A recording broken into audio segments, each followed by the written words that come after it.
Hi everyone, welcome back to Desh speed classes. मैं वरुण त्यागी, आपका दोस्त, आपका होस्ट और आपका वेल विशर। अपनी इस वीडियो में आप सभी का बहुत बहुत स्वागत करता हूं।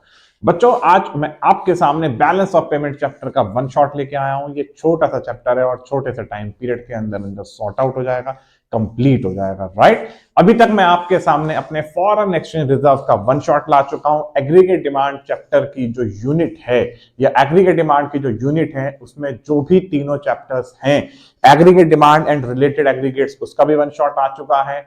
इनकम डिटर्मिनेशन का भी वन शॉट आ चुका है। एक्सेस डिमांड और एक्सेस सप्लाई का भी वन शॉट आ चुका है। और बहुत ही बिंदास तरीके से मैंने इन तीनों के तीनों चैप्टर को आपके सामने डिस्क्राइब किया है, एक्सप्लेन किया है, राइट। और इनकम डिटर्मिनेशन चैप्टर के भी प्रैक्टिकल क्वेश्चन मैं आपके सामने ला चुका हूं। एग्रीगेट डिमांड के भी प्रैक्टिकल क्वेश्चन मैं आपके सामने ला चुका हूं। तो भैया इंतजार किस बात का, जाओ जल्द से जल्द उन चैप्टर्स को जरूर देखो और उनके वन शॉट्स को देख के अपने 14 मार्क्स गेन करो, क्योंकि एग्रीगेट डिमांड टोटली 14 मार्क्स में जरूर पूछा जाता है, राइट।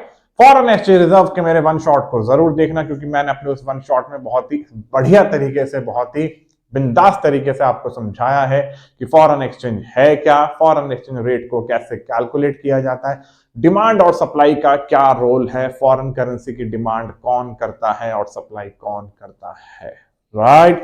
करेंसी डेप्रिसिएशन में इंपोर्ट एक्सपोर्ट, करेंसी अप्रिसिएशन में इंपोर्ट एक्सपोर्ट का क्या रोल है, इन सभी बातों का आप मेरी उन सभी वीडियोस के अंदर जरूर देखना, राइट। और मेरे फॉरेन एक्सचेंज रिजर्व के वन शॉट को देखने के बाद बैलेंस ऑफ पेमेंट के वन शॉट को देखना, क्योंकि बैलेंस ऑफ पेमेंट चैप्टर में भी आपको फॉरेन एक्सचेंज रिजर्व चैप्टर की नॉलेज होनी चाहिए, क्योंकि बैलेंस ऑफ पेमेंट में भी उसी का यूज है, फॉरेन करेंसी का यूज है कि फॉरेन करेंसी इंडिया के अंदर कैसे आती है और इंडिया से कैसे इंडिया की करेंसी जाती है, राइट। आइए स्टार्ट करते हैं बैलेंस ऑफ पेमेंट चैप्टर को। देखिए, सबसे पहले क्या बात होती है, हमें बैलेंस ऑफ पेमेंट को समझना होगा कि ये बैलेंस ऑफ पेमेंट अकाउंट है क्या। बैलेंस ऑफ पेमेंट अकाउंट का मतलब क्या है कि हर देश जो भी बाहरी देश के लोगों के साथ जो भी ट्रांजैक्शंस करता है, उन सभी इकोनॉमिक ट्रांजैक्शंस के रिकॉर्ड्स को मेंटेन करता है। और जिस स्टेटमेंट के अंदर उन सभी इकोनॉमिक ट्रांजैक्शंस के रिकॉर्ड्स को मेंटेन किया जाता है, उस स्टेटमेंट का नाम होता है balance of payment account, right. तो बैलेंस ऑफ पेमेंट अकाउंट एक ऐसी स्टेटमेंट है जो स्टेटमेंट हमें बताती है क्या, कि एक सिस्टमेटिकली रिकॉर्ड बताती है उन सभी इकोनॉमिक ट्रांजैक्शंस के बारे में, जो इकोनॉमिक ट्रांजैक्शंस हमारे देश के रेसिडेंट के द्वारा किसी दूसरे देश के रेसिडेंट के साथ हुई है, राइट। ये होती है बैलेंस ऑफ पेमेंट अकाउंट। अब बैलेंस ऑफ पेमेंट अकाउंट में जिन इकोनॉमिक ट्रांजैक्शंस को रिकॉर्ड किया जाता है, वो इकोनॉमिक ट्रांजैक्शंस हैं कौन कौन सी। एक तो विजिबल आइटम के एक्सपोर्ट और इंपोर्ट की, राइट। दूसरा इनविजिबल आइटम के एक्सपोर्ट और इंपोर्ट की, राइट। तीसरा यूनिलेटरल ट्रांसफर। यूनिलेटरल ट्रांसफर का मतलब होता है सिर्फ एक तरफा पैसा जाना या तो आना, बाहरी देश को या तो पैसा जाना या आना। और फोर्थ होता है कैपिटल ट्रांसफर, जिसके अंदर कैपिटल रिसिप्ट्स और कैपिटल पेमेंट्स आती हैं। तो इन सभी चारों इकोनॉमिक ट्रांजैक्शंस को वन बाय वन समझाता हूं। फर्स्ट पार्ट क्या था, export and imports of the visible items, right. यानी कि अगर हमें किसी बाहरी देश से कोई भी कैपिटल गुड्स परचेज करने हैं या फिर फिजिकल गुड्स परचेज करने, जैसे प्लांट, मशीनरी, फर्नीचर्स, राइट, ये सारे के सारे हमारे कैपिटल गुड्स का पार्ट होते हैं। तो अगर हम बाहरी देश से कोई भी चीज खरीदेंगे या फिर बाहरी देश वाले हमारे इंडिया से कोई भी चीज खरीदेंगे, तो यानी कि ऐसे इंपोर्ट और एक्सपोर्ट करने में क्या होगा, फॉरेन करेंसी का मूवमेंट होगा, राइट। अगर हमें बाहरी देश से कोई भी चीज खरीदनी है तो हमें, मान लो अगेन यूएस से डॉलर का ही एग्जांपल लेते हैं, अगर हमें बाहरी देश से कोई भी चीजें खरीदनी है, इंपोर्ट करनी है, तो हमें उसी देश की ही करेंसी में पेमेंट पे करनी होगी। तो हमें अगेन अपनी इंडियन करेंसी को इस फॉरेन एक्सचेंज रिजर्व या इस फॉरेन एक्सचेंज मार्केट में लेके जाना होगा। इंडिया वाले अपनी इंडियन करेंसी को इस मार्केट में लेके जाएंगे और इस मार्केट में, इस रिजर्व में, इसमें इंडियन करेंसी रखेंगे और यहां से यूएस डॉलर निकालेंगे और यूएस वालों को दे देंगे। तो अगर हमें कोई भी चीज खरीदनी होगी तो हमारी तरफ से इंडियन करेंसी गई, राइट। और अगर उन्हें हमसे कोई चीज खरीदनी है, तो यानी कि हमें वहां कोई भी चीज बेचनी है, तो वो भी हमारी करेंसी में ही पैसा पे करेंगे। तो वो अपनी करेंसी को इस फॉरेन एक्सचेंज रिजर्व में डालेंगे और यहां से इंडियन करेंसी निकालकर हमें पे कर देंगे, तो हमारे पास में इंडियन करेंसी आ जाएगी। तो यानी कि आपको इस बैलेंस ऑफ पेमेंट चैप्टर को भी समझने के लिए फॉरेन करेंसी की डिमांड और सप्लाई का मीनिंग भी जरूर क्लियर होना चाहिए। फॉरेन करेंसी की डिमांड हमने करी क्यों, क्योंकि हमें यूएस से वालों को पेमेंट उन्हीं की ही करेंसी में पे करनी है। और फॉरेन करेंसी की सप्लाई भी यूएसए वालों ने करी। क्यों? क्योंकि यूएसए वाले, अमेरिका वाले अपनी फॉरेन एक्सचेंज को यहां पे रखकर यहां से इंडियन करेंसी निकालकर हमें पे कर देंगे, राइट। तो ऐसे इंपोर्ट और एक्सपोर्ट करने से भी, राइट, फॉरेन करेंसी का मूवमेंट होगा, फॉरेन करेंसी इनफ्लो होगी या फॉरेन करेंसी आउटफ्लो होगी। तो इन ट्रांजेक्शंस को कहां रिकॉर्ड किया जाता है?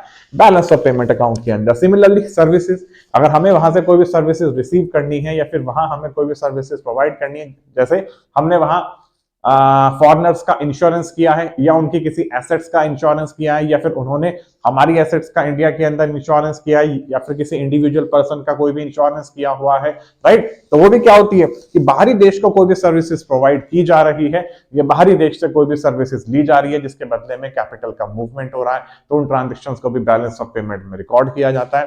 थर्ड आता है यूनिलेटरल ट्रांसफर। यूनिलेटरल ट्रांसफर का मतलब होता है कि एक तरफा कोई भी अमाउंट रेमिट करना, भेजना। अगर हमारे कोई भी रिलेटिव्स फॉरेन कंट्री के अंदर सिचुएटेड हैं तो हमें अपने रिलेटिव्स को यहां से अमाउंट ट्रांसफर करना होगा, तो अगेन यही तरीका चलेगा। तो हमारे यहां से इंडियन करेंसी जाएगी और वहां से इंडियन करेंसी आएगी, राइट। तो ये क्या हो रहा है? कैपिटल का मूवमेंट हो रहा है। तो ये बैलेंस ऑफ पेमेंट अकाउंट के अंदर रिकॉर्ड किया जाता है। लास्ट कैपिटल का मूवमेंट या कैपिटल का ट्रांसफर जिसे बोला जाता है, जिसमें आता है कैपिटल रिसिप्ट्स और कैपिटल रिसिप्ट्स और कैपिटल पेमेंट। अब पैसा आएगा कैसे? या तो हमने उनसे पैसा उधार लिया है, बोरो किया है, या हमने उन्हें पैसा उधार दिया है, या हमारे हाथ में पैसा कैसे आएगा? या तो हमने वहां कोई एसेट्स को बेचा है, राइट। तो मैंने साफ साफ लिखा हुआ है कि कैपिटल रिसिप्ट्स में borrowing and lending from abroad and sale of assets, यानी कि हमने अपने किसी एसेट्स को वहां बेच दिया और हमारे पास में पैसा आ गया। सिमिलरली कैपिटल पेमेंट की भी ट्रांजेक्शन को बैलेंस ऑफ पेमेंट अकाउंट के अंदर रिकॉर्ड किया जाता है। यहां से पैसा जा रहा है, तो अगर पैसा जाएगा तो हमने उन्हें या तो लोन दिया है या जो लोन लिया हुआ था उसकी रीपेमेंट कर दी, राइट। तो यहां पे किसी भी फिजिकल गुड्स या कैपिटल गुड्स का मूवमेंट नहीं हो रहा है, राइट। फिर दूसरा क्या है? Purchase of assets. हम वहां पे कोई भी एसेट्स परचेज कर रहे हैं, कोई भी लैंड परचेज कर रहे हैं, कोई भी बिल्डिंग परचेज कर रहे हैं, कोई भी प्लॉट परचेज कर रहे हैं, कोई भी फ्लैट परचेज कर रहे हैं, तो यानी कि हमारी जेब से पैसा जाएगा। तो ये जो कैपिटल का मूवमेंट हो रहा है दो देशों के बीच में, इस मूवमेंट को जो स्टेटमेंट शो करती है उस स्टेटमेंट का नाम है balance of payment. Balance of payment account का इस तरीके से फॉर्मेट है, एक डेबिट साइड होती है और एक क्रेडिट साइड होती है। इनफ्लो के अंदर सारा का सारी वो ट्रांजेक्शन आती है जिन ट्रांजेक्शन से हमारे देश में पैसा आएगा, और आउटफ्लो में वो सारी ट्रांजेक्शन आती हैं जिन ट्रांजेक्शन से हमारे देश से पैसा जाएगा। जैसे आपने 11th क्लास के अंदर जो अकाउंट्स के स्टूडेंट होंगे, उन्होंने 11th क्लास के अंदर एक profit and loss account maintain करना सीखा था। प्रॉफिट एंड लॉस अकाउंट में एक बात लिखी जाती है कि जितने भी इनफ्लोज होते हैं या फिर जितना भी अमाउंट रिसीव होता है या जितनी भी हमारी इनकम्स होती हैं, इनकम्स क्रेडिट होती हैं, एक्सपेंसेस डेबिट होते हैं, राइट। आपके पहले, अब से 4-5 साल पहले 12th क्लास के सिलेबस में एक चैप्टर हुआ करता था नॉन प्रॉफिट ऑर्गेनाइजेशन, जो अभी ग्रेजुएशन में तो है ही, पहले भी था, आज भी है, लेकिन अब 12th क्लास के सिलेबस से हट चुका है। तो नॉन प्रॉफिट ऑर्गेनाइजेशन वाले चैप्टर में हम एक अकाउंट मेंटेन किया करते थे, income and expenditure account, right. तो इनकम एंड एक्सपेंडिचर अकाउंट भी similarly profit and loss account के जैसे ही था। क्रेडिट साइड में सारी की सारी इनकम्स होती थी और डेबिट साइड में सारी की सारी पेमेंट्स होती थी, राइट। तो मेरे कहने का मतलब आपसे क्या है कि उसी अकाउंट को ही यहां पे बैलेंस ऑफ पेमेंट अकाउंट का नाम दिया गया है। तो जो भी हमारे पास में पैसा आएगा, inflow of the foreign currency का मतलब क्या है कि यूएसए वाले अपनी करेंसी को फॉरेन एक्सचेंज रिजर्व में डालेंगे, तो बैलेंस ऑफ पेमेंट अकाउंट से, या आप ऐसे बोल सकते हो कि फॉरेन एक्सचेंज रिजर्व में किसी भी कैपिटल का कम ज्यादा जो भी होगा, या तो इसमें से पैसा निकलेगा या इसमें पैसा आएगा। तो इसमें जो पैसा आएगा या फिर इसमें से जो पैसा निकलेगा, उसके पीछे रीजन क्या है? Balance of payment account, right. तो यानी कि जो भी हमारे हाथ में फॉरेन करेंसी आई, तो यानी कि यहां पे अगर कोई भी फॉरेन करेंसी आती है तो वो transaction balance of payment account की क्रेडिट साइड में आती है। और यहां से, राइट, अब क्या है? Outflow of the foreign currency. इसका भी मतलब क्या है कि हमने क्या काम करा, यहां पे अपनी इंडियन करेंसी को डाला और इंडियन करेंसी को यहां पे डालने के बाद उसे बदल दिया, उसे एक्सचेंज कर दिया फॉरेन करेंसी में। क्यों? क्योंकि हमें फॉरेन करेंसी यूएसए वालों को देनी थी, तो हमारे पास से फॉरेन करेंसी चली गई, तो वो कहां आता है? डेबिट साइड में, राइट। अब इस बैलेंस ऑफ पेमेंट अकाउंट को भी लास्ट में बैलेंस कैलकुलेट किया जाता है। आप ऐसा मान लो क्रेडिट साइड का सम आ रहा है 100 और डेबिट साइड का सम आ रहा है 80, तो इसका बैलेंस कितना आया? सरप्लस। तो यानी कि ये इस बात को शो करता है कि 20 रुपए हमारे पास ज्यादा आए हुए हैं। मैंने रुपीस के टर्म्स में आपको ये चीज बोल दी, राइट। यहां फॉरेन करेंसी की बात मेंशन की गई है। फॉरेन करेंसी का मतलब होता है कि हमारी करेंसी को छोड़कर बाकी किसी दूसरे देश की करेंसी, लेकिन मैं यहां पे आपको अपनी करेंसी की टर्म्स में समझा रहा हूं। आप ऐसे मान लो कि अगर हमारे पास 100 रुपए आए और यहां से क्या 80 रुपए गए, आप मान क्या लो, देखो ये भी रियलिटी है। हमारे पास 100 रुपए कैसे आएंगे, जब ये लोग अपनी फॉरेन करेंसी यहां डालेंगे और अपनी फॉरेन करेंसी को इंडियन करेंसी में एक्सचेंज करेंगे, तभी तो हमारे पास में 100 रुपए आएंगे। हमारे पास से 80 रुपए कैसे गए, जब हमारे पास कि हमने अपने 80 रुपीज को यहां डाला और 80 रुपीज को यहां डालने के बाद अपने 80 रुपीज को फॉरेन करेंसी में कन्वर्ट करके इन्हें दे दिया, राइट। तो हमारे पास से 80 रुपीज गए और 100 रुपए आए, तो यानी कि अभी भी हमारे पास 20 रुपए बचे हुए हैं, तो वो बैलेंस ऑफ पेमेंट अकाउंट का सरप्लस बैलेंस कहलाएगा। लेकिन अगर हम यहां इनका समेशन होता 100 और इस साइड का समेशन होता 70, तो यहां बैलेंस बचता 30। तो यानी कि हमारे पास से 100 रुपए गए लेकिन आए सिर्फ 70 रुपीज हैं, तो उस केस में हमारा ये बैलेंस ऑफ पेमेंट अकाउंट का आंसर 30 रुपीज डेफिसिट में आएगा। डेफिसिट का मतलब क्या है कि हमारे पास से यानी इंडिया से 30 रुपए फालतू गए हुए हैं, राइट। तो इसी चीज को मैंने यहां पे समझाया हुआ है। अगर इनफ्लो होगी ज्यादा आउटफ्लो से तो आंसर होगा सरप्लस, अगर इनफ्लो कम होगी आउटफ्लो ज्यादा होगा तो आंसर होगा डेफिसिट। अगर ये इनफ्लो और आउटफ्लो दोनों इक्वल होंगे तो आंसर होगा बैलेंस। यहां भी 100 रुपए, यहां भी 100 रुपए, यानी कि 100 रुपए ही गए और 100 रुपए ही आए, तो वो आंसर कहलाएगा बैलेंस होते हैं, राइट। आगे चलते हैं। अगला टॉपिक आता है balance of trade account. Balance of trade account भी बैलेंस ऑफ पेमेंट अकाउंट का ही एक पार्ट है। बैलेंस ऑफ ट्रेड अकाउंट में सिर्फ और सिर्फ उन सभी ट्रांजैक्शंस को ही रिकॉर्ड किया जाता है जो ट्रांजैक्शंस रिलेटेड है सिर्फ और सिर्फ विजिबल आइटम से ही, विजिबल आइटम के या फिर विजिबल गुड्स के इंपोर्ट और एक्सपोर्ट से, राइट। जो मैंने यहां पे फर्स्ट ट्रांजैक्शन बोली है कि भाई विजिबल आइटम क्या है, export and import of all physical goods, that means capital goods. तो इन सभी ट्रांजैक्शंस को अलग से जिस अकाउंट में रिकॉर्ड किया जाता है वो अकाउंट कहलाता है बैलेंस ऑफ ट्रेड। तो यानी कि आप खुद सोचो, ट्रेड का मतलब होता है खरीदना और बेचना, राइट। तो यहां पे हम सिर्फ उन्हीं ट्रांजैक्शंस को ही रिकॉर्ड करेंगे ना जो ट्रांजैक्शन रिलेवेंट है कि हमने फॉरेन कंट्री से इतने इतने गुड्स को खरीदा, वो चाहे रिस्ट वॉच हो, सेलफोन हो, कोई भी आइटम हो। अगर हम वहां से कोई भी चीज परचेज करते हैं या फिर फॉरेन कंट्री वाले हमारे यहां से कोई भी चीज परचेज करते हैं, तो वो ट्रांजैक्शंस कहां आएंगी, बैलेंस ऑफ ट्रेड अकाउंट के अंदर, क्योंकि इसमें सिर्फ और सिर्फ उन ट्रांजैक्शंस को रिकॉर्ड किया जाता है जो ट्रांजैक्शन विजिबल होती हैं। और बैलेंस ऑफ ट्रेड अकाउंट के भी बैलेंसेज ऐसे ही होते हैं, उसका भी फॉर्मेट यही है, जितने भी इनफ्लोज होंगे क्रेडिट और जितने भी आउटफ्लोज होंगे डेबिट, और सिमिलरली इसी तरीके से उसका भी बैलेंस निकलता है, सरप्लस, डेफिसिट और बैलेंस्ड, राइट। अब आगे चलते हैं। Component of the balance of payment account. Balance of payment account के भी कंपोनेंट्स क्या क्या होते हैं। अब बैलेंस ऑफ पेमेंट अकाउंट में भी दो टाइप के अकाउंट को शामिल किया जाता है, करंट अकाउंट और कैपिटल अकाउंट। करंट अकाउंट क्या है, करंट अकाउंट में उन सभी इकोनॉमिक ट्रांजैक्शंस को रिकॉर्ड किया जाता है जो इकोनॉमिक ट्रांजैक्शंस हमारे फिजिकल आइटम्स के इंपोर्ट और एक्सपोर्ट से है, सर्विसेज के इंपोर्ट और एक्सपोर्ट से है और यूनिलेटरल ट्रांसफर से है, राइट। लेकिन इसमें कैपिटल पेमेंट या कैपिटल रिसिप्ट्स को शामिल नहीं किया जाता, राइट। कैपिटल रिसिप्ट्स का मतलब क्या है कि हमने फॉरेन कंट्री से कोई ना कोई पैसा उधार लिया है, राइट। दूसरा, हमने फॉरेन कंट्री में हमने इंडिया के अंदर अपने किसी भी एसेट्स को बेच दिया, तो फॉरेन कंट्री वालों ने इंडिया में से हमारी एसेट्स को खरीदा और हमें पेमेंट पे कर दी, तो यानी कि हमने अमाउंट रिसीव करा, राइट। तो ऐसी ट्रांजैक्शन, जिन ट्रांजैक्शंस में कैपिटल का मूवमेंट हो, राइट, किसी भी एसेट्स को खरीदने में, किसी भी एसेट से मतलब लैंड, बिल्डिंग, राइट, ऐसी एसेट्स को परचेज करने में, ऐसी एसेट्स को सोल्ड करने में, राइट, या दूसरे देश से उधार लेने में या दूसरे देश को उधार देने में, उन सभी ट्रांजैक्शंस को कहां रिकॉर्ड किया जाता है, कैपिटल अकाउंट के अंदर। तो यानी करंट अकाउंट के भी यहां पे चार कंपोनेंट हो गए कि हमने कैपिटल गुड्स का इंपोर्ट और एक्सपोर्ट किया है, राइट, यानी कि दूसरे देश से हमने कोई भी फर्नीचर परचेज किया है, अपने कैपिटल गुड्स परचेज किए, अपने कोई भी एसेट्स को हमने परचेज किया है, फर्नीचर परचेज किया है, प्लांट परचेज किया है, मशीनरी परचेज किया है, या फिर हमने कोई भी आइटम को सोल्ड किया था, रिस्ट वॉच बेची है, सेलफोन बेच दी, राइट। दूसरा, हमने कोई भी सर्विसेज वहां से रिसीव की है या फिर वहां दूसरे देश को हमने सर्विसेज प्रोवाइड की है। सिमिलरली यही ट्रांजैक्शंस मानी जाएंगे सर्विसेज ऑफ बैंकिंग, इंश्योरेंस और शिपिंग, राइट।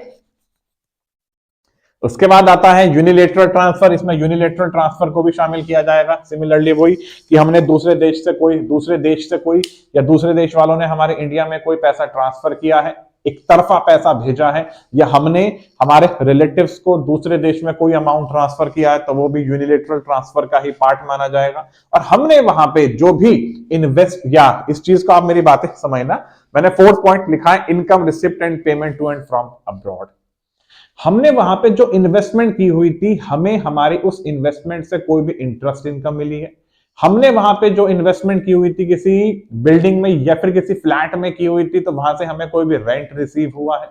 हमने वहां कोई भी शेयर्स में पैसा डाला हुआ था, तो वहां उन शेयर्स में पैसा डालने से हमें डिविडेंड रिसीव हुआ है। तो डिविडेंड रिसीव होना, या कोई भी इंटरेस्ट रिसीव होना, या कोई भी रेंट रिसीव होना, या हमने कोई भी रेंट पे किया है, या हमने कोई भी डिविडेंड को पे किया है, या हमने कोई भी इंटरेस्ट को पे किया है, तो वो ट्रांजेक्शंस भी हमारी करंट अकाउंट का ही पार्ट होती है।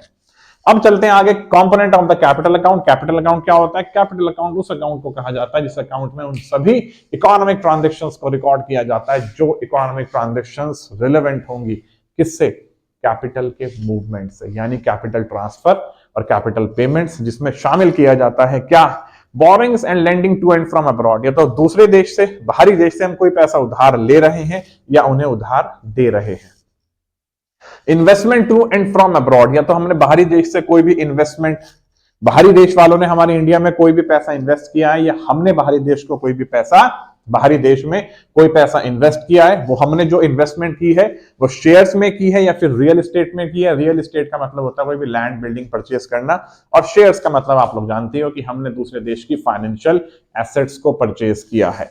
अगर हम किसी दूसरे देश में रियल एस्टेट में कोई भी इन्वेस्टमेंट करते हैं, तो इस टाइप की इन्वेस्टमेंट को एक और नाम दिया जाता है फॉरेन डायरेक्ट इन्वेस्टमेंट। ये एक ऐसी इन्वेस्टमेंट होती है जिस इन्वेस्टमेंट में बायर का टोटली कंट्रोल होता है। लेकिन अगर हम दूसरे देश में कोई अगर शेयर्स खरीदते हैं, या दूसरे देश वाले हमारे देश में कोई शेयर्स खरीदते हैं, तो शेयर्स के केस में बायर का टोटली कंट्रोल में, टोटली तो खैर क्या, डायरेक्ट कंट्रोल नहीं होता। राइट, शेयर्स की बात करते हैं तो शेयर्स वाली इन्वेस्टमेंट को नाम दिया जाता है क्या? Portfolio investment. राइट, इन बातों को याद रखना कि फॉरेन डायरेक्ट इन्वेस्टमेंट क्या होती है और पोर्टफोलियो इन्वेस्टमेंट क्या होती है। पोर्टफोलियो इन्वेस्टमेंट वो होती है जिसमें बायर का टोटली कंट्रोल या डायरेक्ट कंट्रोल नहीं होता अपनी एसेट्स में, हमारे शेयर्स पे हमारा टोटली कंट्रोल नहीं है। राइट, आगे चलते हैं। Change in the foreign exchange reserve. Right, अब अगर हम फॉरेन एक्सचेंज रिजर्व में कोई भी बदलाव लाना चाहते हैं, तो इसका मतलब क्या है कि हम किसी भी कैपिटल, किसी भी एसेट्स को की खरीद बेच नहीं कर रहे, तो हम तो सामने वाले की ना फॉरेन करेंसी को ही खरीद रहे हैं, या हमने सामने वाले देश की बहुत सी फॉरेन करेंसी खरीद के रख ली थी, अब हम उसे बेच रहे हैं। तो यानी कि change in the foreign exchange reserve का मतलब होता है कि हम स्पेकुलेशन बिजनेस कर रहे हैं। इंडिया का कोई भी रेसिडेंट पर्सन है, इंडिया का रेसिडेंट पर्सन ने जब फॉरेन करेंसी के रेट घटे थे, यानी कि रिड्यूस हुए थे, रिड्यूस कब होते हैं? करेंसी एप्रिसिएशन के केस में। राइट, तो यानी कि जब फॉरेन करेंसी के रेट घटे थे, तो इंडियन पर्सन ने उसकी डिमांड अराइज कर दी थी, तो लार्ज स्टॉक अपने पास फॉरेन करेंसी का स्टोर करके रख लिया था, क्योंकि फॉरेन करेंसी के रेट घटने से, पहले करेंसी 100 की थी अब 80 की होगी, तो हमारी जेब से सिर्फ 80 रुपए जाके $1 आ रहा था। पहले दोबारा सुन लो एक बार कि अगर $1 पहले 100 रुपए का था, तो हम यहाँ 100 रुपए जमा करके $1 निकाल लिया करते थे। अब यही डॉलर 80 रुपीज का हो गया, तो हमने 20 रुपए कम यहाँ डाले, और 20 रुपए कम डाल के यहाँ पे हमने $1 ले लिया। राइट, तो हमें पता चल गया कि फॉरेन करेंसी के रेट घट गए, तो जब फॉरेन करेंसी के रेट घट गए तो हम यहाँ से $1 क्यों लेंगे, अब तो हम खूब सारे डॉलर लेंगे। राइट, तो ऐसी ट्रांजेक्शन को हम स्पेकुलेशन बिजनेस का नाम देते हैं। तो यानी कि जब फॉरेन करेंसी में ही सिर्फ और सिर्फ चेंजेस होती हैं, तो उसे नाम दिया जाता है change in foreign exchange reserve. यानी कि हमने, इंडियंस ने फॉरेन करेंसी को पहले इकट्ठा करके रख लिया इन फ्यूचर बेचने के लिए, और जैसी फॉरेन करेंसी के रेट बढ़े, राइट, फॉरेन करेंसी के रेट इंक्रीज हो जाने से फॉरेनर्स ने हमारी कंट्री के अंदर अपनी करेंसी की सप्लाई बढ़ा दी। क्योंकि इस चीज का भी मैंने आपको अपने फॉरेन एक्सचेंज रेट वाले वन शॉट में एक सोफे वाला एग्जांपल दिया हुआ है, बड़ा बिंदास एग्जांपल है, उस चीज को जरूर देखना कि कैसे सोफे के रेट कम ज्यादा हो रहे थे, और उस केस में कैसे फॉरेन करेंसी इंडिया के अंदर कब ज्यादा आई और कब इंडिया की करेंसी फॉरेन करेंसी में ज्यादा गई। राइट, तो ऐसे ऐसे मैंने आपको समझाया है balance of payment account chapter के बारे में। अब चलते हैं इसी वीडियो को आगे कंटिन्यू करते हैं। आइए अब चलते हैं नेक्स्ट टॉपिक पे, जिस नेक्स्ट टॉपिक का नाम है accommodating transactions and autonomous transactions. Right, अब स्टार्ट करते हैं। सबसे पहले हम लोग समझते हैं ऑटोनोमस ट्रांजैक्शंस के बारे में। राइट, देखो कहने का मतलब क्या है, बैलेंस ऑफ पेमेंट अकाउंट में जितनी भी ट्रांजैक्शंस को रिकॉर्ड किया जाता है, वो चाहे विजिबल आइटम्स के एक्सपोर्ट इंपोर्ट हो, इनविजिबल आइटम की एक्सपोर्ट इंपोर्ट हो, यूनिलेटरल ट्रांसफर हो या कैपिटल ट्रांसफर हो। राइट, इन सभी ट्रांजैक्शंस, इनमें से जो ट्रांजैक्शंस, अब मेरी बातों को आप बड़ी समझदारी के साथ सुनना, इनमें से जो ट्रांजैक्शंस इकोनॉमिक बेनिफिट के लिए की जाती हैं, इकोनॉमिक प्रॉफिट के लिए की जाती हैं, उन ट्रांजैक्शंस को नाम दिया जाता है ऑटोनोमस ट्रांजैक्शंस। राइट, हम दूसरे देश में कोई भी सर्विसेज प्रोवाइड कर रहे हैं, तो यानी सर्विसेज प्रोवाइड करने से हमारा इकोनॉमिक बेनिफिट होना चाहिए।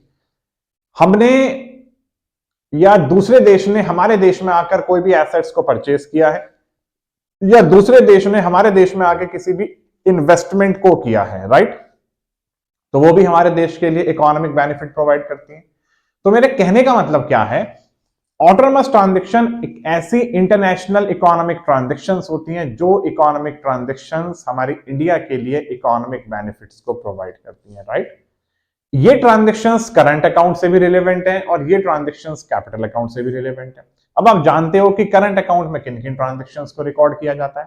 करंट अकाउंट में रिकॉर्ड किया जाता है उन ट्रांजैक्शंस को जो विजिबल और इनविजिबल आइटम्स के क्या एक्सपोर्ट और इंपोर्ट से रिलेवेंट होती है। राइट, करंट अकाउंट में रिकॉर्ड किया जाता है उन ट्रांजैक्शंस को जो ट्रांजैक्शंस रिलेवेंट हैं हमारी फॉरेन कंट्रीज के अंदर की गई इन्वेस्टमेंट से, इंटरेस्ट इनकम से रिलेवेंट है।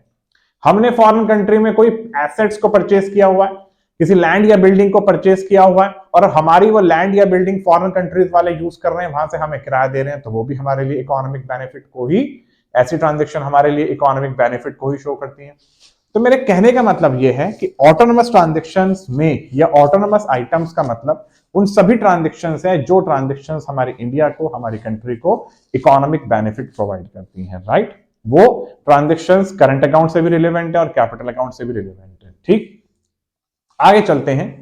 अब आती है बात एकोमोडेटिंग ट्रांजैक्शंस की। एकोमोडेटिंग ट्रांजैक्शंस क्या कहती है, अगर जितनी भी ऑटोनोमस ट्रांजैक्शंस को हमने बैलेंस ऑफ पेमेंट अकाउंट में रिकॉर्ड किया और बैलेंस ऑफ पेमेंट अकाउंट में रिकॉर्ड करने से बैलेंस ऑफ पेमेंट अकाउंट का आंसर बैलेंस नहीं हुआ, यानी कि कभी इनफ्लो ज्यादा हो गया आउटफ्लो से या फिर कभी आउटफ्लो ज्यादा हो गया इनफ्लो से, तो यानी कि इस गैप को कवर करने के लिए जो और फर्दर ट्रांजैक्शंस करनी पड़ती हैं उन्हें नाम दिया जाता है क्या, एकोमोडेटिंग ट्रांजैक्शंस का।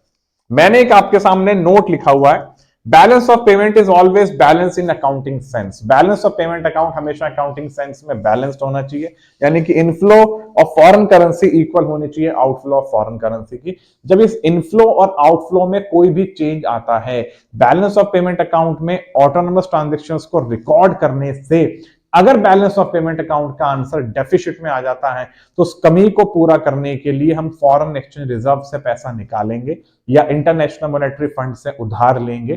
तो फॉरेन एक्सचेंज रिजर्व से पैसा निकालकर या इंटरनेशनल मॉनेटरी फंड से पैसा उधार लेकर उस ट्रांजैक्शन को बैलेंस ऑफ पेमेंट अकाउंट की क्रेडिट साइड में रिकॉर्ड करेंगे कि ताकि balance of payment account match हो जाए।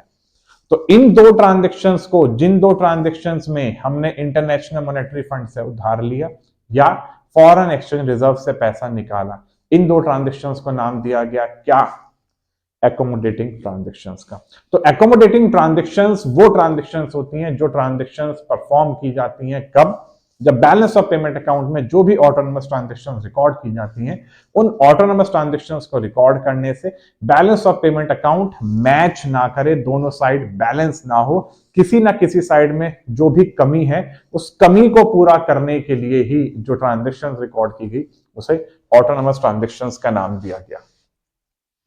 ऑटोनोमस आइटम्स, दो transactions, economic transactions. Autonomous item का मतलब क्या है, कैसी international economic transactions which take place due to some economic profit.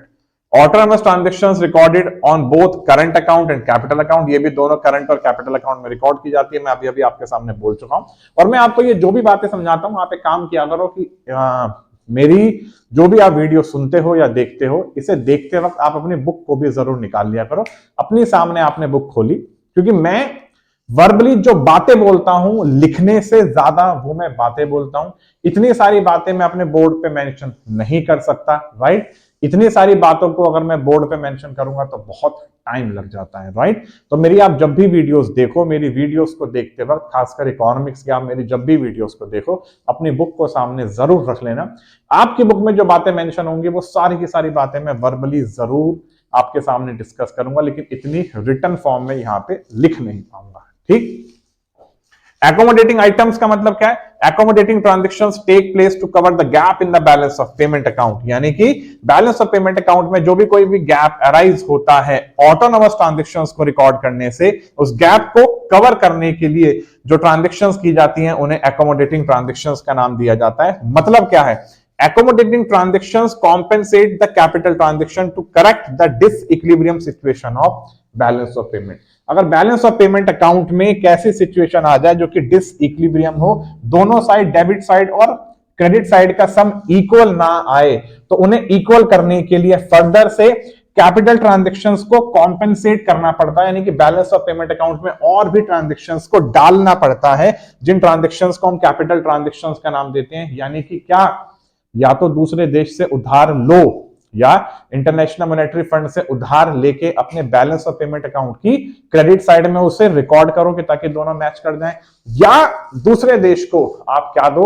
उधार प्रोवाइड करो, या दूसरे देश में आप इन्वेस्टमेंट करो कि ताकि अगर आपका ये जो भी आउटफ्लो कम हो रहा था अब वो आपका ज्यादा आउटफ्लो हो जाए, राइट। फॉर एग्जाम्पल के तौर पर देख लेते हैं, if current account is deficit in the balance of payment account, this deficit is settled by the capital inflow from abroad।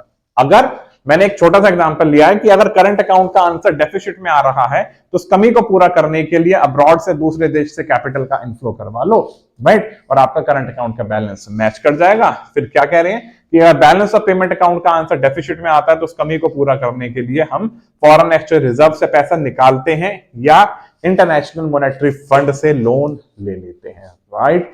तो मेरी इस वीडियो के थ्रू आपको डेफिनेटली बातें क्लियर हुई होंगी कि मैंने आपको बैलेंस ऑफ पेमेंट अकाउंट कैसे समझाया, आपको कितना समझ में आया। कमेंट बॉक्स में आप जरूर मेंशन कर देना। अगर आपको ऐसा लगता है कि मैंने कुछ एक आधा टॉपिक छोड़ा है तो आप मुझे डेफिनेटली कमेंट बॉक्स में बताना, या फिर आप मेरे व्हाट्सएप मैसेजेस के थ्रू बता सकते हो और मैं आपके उन सभी कमियों को, उन सभी डिमांड्स को पूरा कर दूंगा, राइट। अब मिलता हूं बहुत जल्द एक और नई वीडियो के साथ। Thanks for watching and keep watching. Good bye.